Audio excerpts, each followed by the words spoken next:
كابتا ناي مرحاوي تدسولت نيغ نايتي ناي عوت يا مخنياتو ريو كحجزو يدلينا تاع الجريا ومسرخ بدخيمو خمزله مسفلته صندوق عين درون مالك سب كسبت زلو لغزي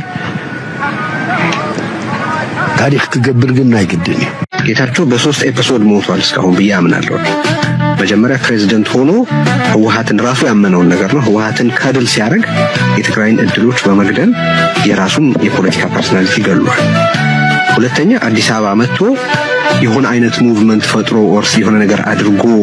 ወይ ደግሞ ካልሆነም ከዛ ዞር ብሎ መጽሐፍ ጽፎ እውነቱን ለህዝብ አሳውቆ ለህዝብ በጎ ማድረግ ሲገባው ያንን ኮምፕሊትሊ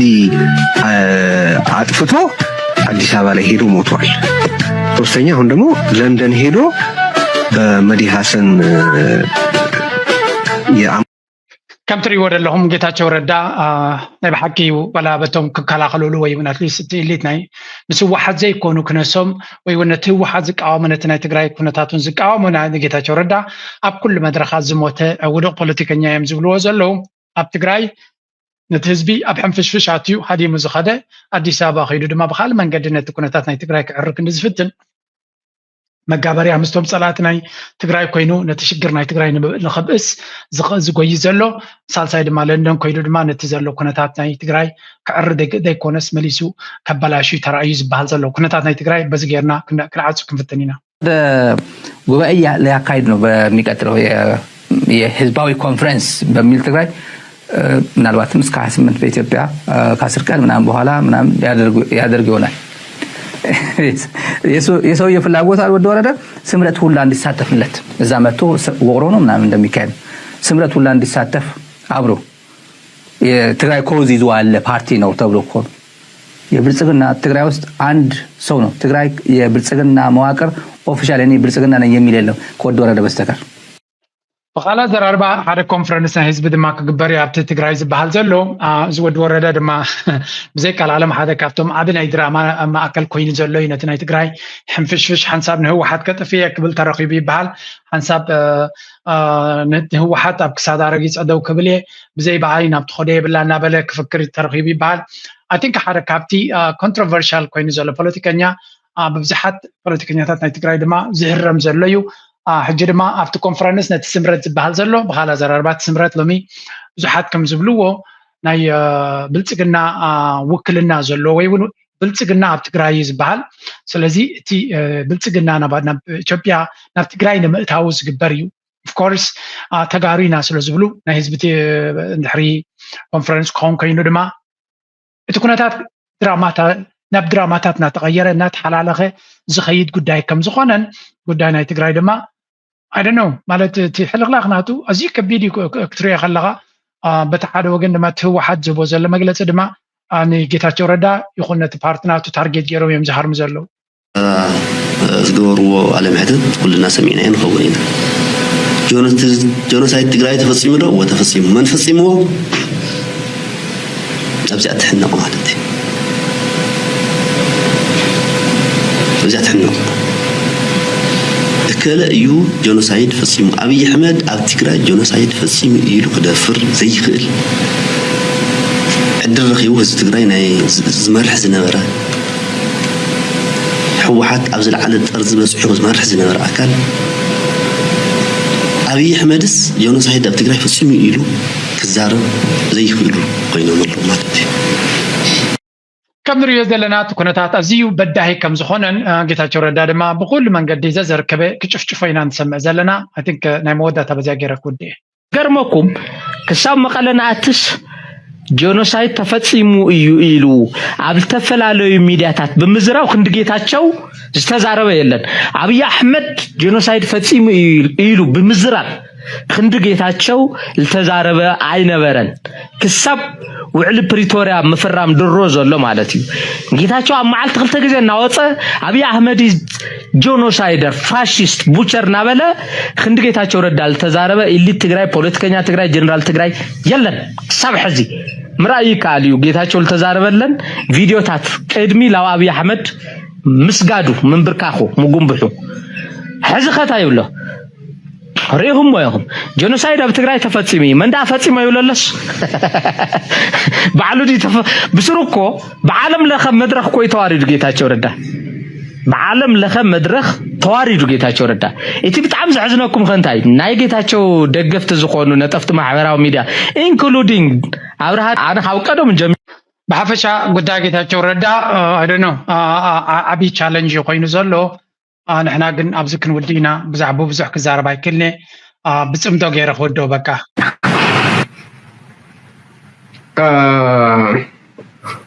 so نحنا كم تجارو درون زبالي بالله يرترى هاجر يا اللوالي يهلن وعلم فلتو نعي درون صمدو نعي درون مالك نعي صمدو مالك تግራይ ዝለዓለ ኣብዚ ሕጂ ሰዓት ዓጢቃቶ ዘላ ዕብቂሊ እየ ዝሓስብ ሶ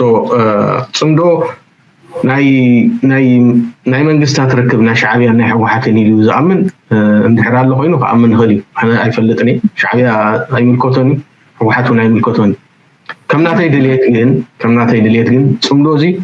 ካብዚ ናይ ህዝብን ህዝቢ ካብ ኣክቲቪስታት ሓሊፉ ናብ መንግስታት እንተዝበፅሕ ካብኡ ሓሊፉ ሰራዊት ኤርትራን ሰራዊት ትግራይ which is TDF ማለት እዩ በሓደ ኮይኑ አዲስ አበባ እንተዝኣቱ ደስ ምበለኝ ግን ኣነ ዝፈልጦ ናይ መንግስታት ጣልቃ ገብነት የለን እንተዝኸውን ግን ብጣዕሚ ደስ ዝብለኒ ሶ ጽምዶ ንዓና እንተጋሩ ንምንታይ እዩ ዘልየና እዩ ታሪክና ንድሕሪ ተመሊስና ክንሪኦ ንክእላለን እዞም ሕጂ ኣነ ካብ ኩሉ ዘሕዝነኒ ሕወሓት ዝኩሉ ተቃሊሱ መፅኡ ዓዲ ኣብ መወዳእታ ነዞም ምሩኻት ምርካብ እዩ سوزي بتاع ሃይማኖት ሓዊስ በሐፈሻ እንታይ ክንብል ኢልና ኢና ናብ ኮርሰክ ሰግር ስለ ዝኾንኩ give me a second ዝኾነ ብቋንቋ ናትናኤል ጽምዶ ድሮንያ ብምባል ገሊጽዋ ኣሎ ባጌርና ንውዶ ንኽለን ተጋሩ ማለት ኢና ዓና ድማ መንደቕ ድሮን ክንብል ንኽእልና ምክንያቱ ነቲ ኩናት ናባና ንኸይመጽእ መሊሱን የውገዱ ቡጌሩ ድማ ክጠፍ ካንሸሎ ትገብር ፀላይ ከመጻካው ከለካ ስለደልዩ ስለዚ ቡጌሩ ትጽምዶ ንኹል ህዝቢ ሰላም ከም ዘምጽን ካብ ኩናት ድማ ካብ ዘይድል ኩናት ድማ ከጥሕኖ ዝኽእል ኮይኑ ሪና ያለና ንጽምዶ ዝደፉ ሰባት ድማ ነተባበዕ ኪኑ ሰጊርና ናብ ብሽክሌታ ክናትዊና ስለምታይ ደምጻልኩም ዘለኹ ተወዳደርቲ ናይ ኤርትራ ኣብ ብሽክሌታ ማለት እዩ ቶም ፍሉይ ታሪክ ዝፈጸሙ መስመራ ከም ዝኣተው ዝገልጽ ሓበሬታ ሪአለኹ ንኣብነት እዚያታ ቪድዮ ፍሉይ ኣቀባብላ ከም ዝተገበረሎም ዝግብኦም ድማ እዮም ናይ ባሓቂ ሂሮስ ናይ ኤርትራ ኣብ ጎደናታት ናይ ኣስመራ ብፍሉይ ኣቀባብላ ከም ዝተገበረሎም ብመንገዲ ሚኒስተር ሓበሬታ እውን ወፂ ነይሩ ከም ትሪእዎ ዘለኹም ናይ ባሓቂ ደስ ዘብል ኣቀባብላ ናይ ሂሮ ኣቀባብላ ናይ ጀጋኑ ኣቀባብላ ተገይሩሎም ከም ዘሎ ኢና ንርኢ ዘለና ኣነ ግን እቲ ኣቀባብላ እኳ ደስ ዝብል እንትኾነ እታ ውድድርሲ ብፍጹም ርኤ ክጸግባይ ከኣልኩን ኣለዃነ ናይ ባሓቂ እታ ውድድርሲ ክጸግባይ ከኣልኩን እዚ ዋላት UCI እውን ፖስት ገይሮም ነይሮም ኣብ ናቶም ፔጅ እቲ ኣገባብ ፀወታ ዝነበረ ብፍላይ ኣብ መወዳእታ ዘርኣይዎ ናይ መርሃዊ ቅዱስን ናይ ኣማን ዓወትን በብዛሓት ጋዜጠኛታት ይኹን በቶም ዝርእይዎ ዘለዉ ዘገርም ከም ዝኾነ እዮም ዝነግሩ ምክንያቱ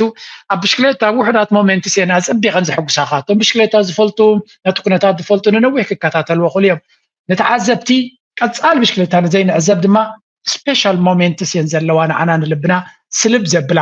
ስለዚ እታ ፀወታ ድማ ክላሲካል ደስ ክትብል ከም ትኽእል ኮይና ተዳልዮም በቃ ልክ እታ ዝገበርዋ ኩነታሲ ንብዙሓት ሰባት ኣዝያ ሰሓቢት ኮይና ተረኺባ እትዋይ ድማ ወላት ሚድያ ናይ ኬንያ ተደጋጋሚ ከጋውሓ ንርኢ ኣለና ካልኦት ኣፍሪካውያን ከጋውሕዋ እዚ መጥቃዕቲ ኣብዚ ናይ መወዳእታ ዝግበር ዝነበረ ወላቶም ኮሜንቴተር ዝገብርዎ ዝነበሩ ዘረባት ናይ ኤርትራ ብቃዕቲ ኣብ ገለ ፖይንትስ እንታይ ይብሉ ነይሮም ሰሚዕኩም አንተ ኮይንኩም ኤርትራውያን ምሉእ መዓልቲ ነዚ ውድድር ይመርሕዎ ኣለዉ ናይ ባሓቂ ሓይሊ ኣለዎም ኣብ መወዳእታ ንኽፃወቱ ገለ ኢሎም ይዛረቡ ብዛዕባ መርሃዊ ቅድሚ ምምላቑሲ ተመክሮስ ኣለዎ ንብል ኣለና እቲ ተመክሮ ከጥቕሚ ኣለዎ ይብል እወ ጥቕሚ ኣለዎ ኣብዚኣ ድማ ረይወታ መጥቃዕቲ ናይ መርሃዊ ቅድምቲ ኣልጀርያዊ ይፈቲኑ መርሃዊ ድማ ነታ ብኮናትር እዩ ብድሕሪት ኮይኑ ይመዝኖ ስለ ዝነበረ ፅብቕቲ ዝኾነት መጥቃዕቲ ኣካይዱ ካብታ ናይ መርሃዊ ደስ ዝበለትኒ ግን ናይቲ ናይ ዓወት እያ ምክንያቱ ርእይዎ ክሕግዞ ይደለየ ነታ ኣልጀርያዊ ምስ ረኸበ ደኺሙ ከም ዘሎ ምስ ፈለጠ ገዲፍዎ ናብ መርሃዊ ገፁ ዝኸደ ብዙሓት ሰባት በዚኣ ተመሲጦም ንኽዛረቡ ርኢ ኣለኹ ናይ ባሓቂ ደስ ተብል መደብ እያ ነይራ እታ እዚኣ ዝረኣና ብቪድዮ ካሜራ ካይቅዳሕን እንዲያ ገለገሊ ፅቡቅ ኮይና ብቪድዮ ዝተቐድሐት እያ ነይራ we are proud of this gentleman and እዚ ኣብ ኣስመራ ዝግበር ዘሎ ፍሉይ ኣቀባብላ ድማ ዝግብኦም እዩ ንዖም ዝምጥን እዩ ናይ ብሓቂ ይግብኦም እዩ ማልያ ሃገራዊ ማልያ ገይሮም ዝገብርዎ ድማ ልዕሊ ካሊእ እዩ ክብሪ ዘውህበና ንዓና ምክንያቱ ሃገር ናብ ቅድሚት ምምፃእ ዋላ ብዘይ ማልያ ዋላ ኣብቲ ናይ ሃገራዊ ዘይኮነ ውድድር ዝገብርዎ እውን ክብሪ ዝግብኦ እንድዩ ናይ ብሓቂ ክብሪ ዝግብኦ ሂብና ድማ ኣብ ግዜኡ እዚኣ ድማ ናይዞም ክልቲኦም ናይ ናኣሹ ናይ ዓበይትን ክልቲኡ ካ ስለ ዘበልና መርሃዊ ቅዱስ ድማ ምስቲ ኩላ ብርክቶናቱ ልክዕ ብከምዚ መልክዕ ኣብዚ ዘለዎ ደረጃ ናብቲ ፖዲየም ብዓለም ደረጃ ብኣፍሪካ ደረጃ ከምዚ ደረጃ ክመፅእ ከሎ ተሓጒስና ኢና ጎኑ ግን ኣብዚ ሓንቲ ክባኩም እስከስምዑለይ Cycling edition. Bicicletta, bicicletta, Seregella Shaitan, Arabia Shaitan, or Feres Shaitan. But where does the reference to the devil come from? The bicycle was first introduced in 1898 when the Italians first set foot in Eritrea. The bicycle was a common means of transportation for them. ኣብዛ ቪድዮ እዚኣ እዛ ጓል ፈትዋ እንድያ እዛ ቆልዓ ብጣዕሚ ልፍዕቲ እንድያ ኣብዚ ናይ ፈረስ ናይ ሰይጣን ወይ እውን እዛ ሰረገላ ናይ ሰይጣን ዝብል ሽምሲ ካበያ መፂኣ ንትብል እያ መልሲ ሂባታ እሱ ድማ መጀመርያ ብሽክሌታ ምስ መግዛእቲ ናይ ጣልያን ከም ዝመፅን ገዛእቲ ድማ ነቶም ጠላይን ድማ ኤርትራውያን ሰይጣውንቲ እዮም ዝብልዎም ነይሮም እቶም ሰይጣውንቲ ድማ ብብሽክሌታ እዮም ዝኸዱ ነይሮም ገስወት ሰረገላ ናይ ሰይጣን ካብኣያ መፂኣ ምክንያቱ ሰይጣን ኢሎም ዝቆፅርዎ ገዛኢ ብብሽክሌታ ክኸይድ ስለ ዝረኣይዎ ንሰይጣን መንቀሳቀሲቱ ስለ ዝኾነ ሰረገላ ናቱ ብምባል ከም ገይሮም ገሊፆማ እታ ካብኣያ መፂኣ ናይ ብሓቂ ፅብቕቲ ዝኾነት ኣገላልፃ ኮይና ረኺበያ ምክንያቱ ምስቲ ኩነታት ዝኸይድ እውን ስለ ዝኾነ ንቐፅል ካብ ቀፂልና ኣብቲ ፍኹስ ዝበለ ኣርስታት ቅድሚ ምስጋረይ yes there was this video ሓንቲ እዚኣ ቪድዮ እዚኣ ሸር ክገብር ደልየ ነይረ እስከዚኣ ቪድዮ እዚኣ ኩሉ ግዜ ክሸር ክገብረሎም እውን ደልየ ኣብ ኤርትራ ብዙሕ